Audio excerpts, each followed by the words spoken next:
Есть великая нация, она называется горцы.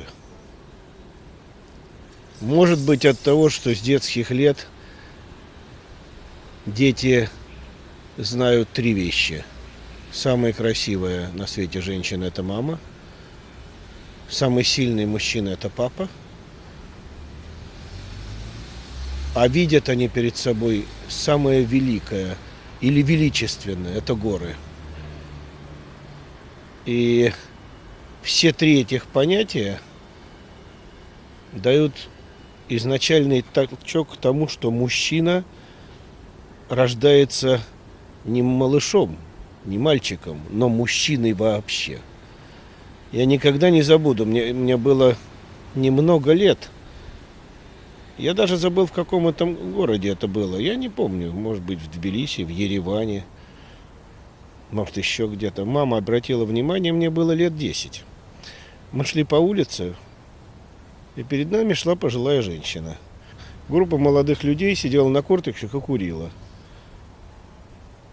И, повторяю, впереди шла вот эта пожилая женщина. Они все встали, спрятали сигареты за спину, подождали, пока она прошла мимо, и сели на корточки и стали курить дальше. Наверное, этому нельзя научить. Это впитано с молоком матери. Это высокое уважение к женщине, как к продолжательнице рода, но это уважение мужчины. В горах должно быть одно эхо. Одно.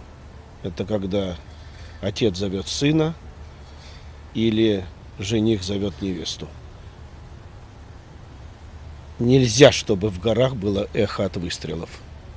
В том, что я сказал, есть большое отражение в человеке, которого я уважаю. Президент Республики Ингушетия – горец. Он мужчина. То, что сегодня этот край представляет горец, в истинном смысле этого слова, мне, жителю равнины, приятно и для меня честь пожать ему руку. Дай вам Бог мира на вашей земле.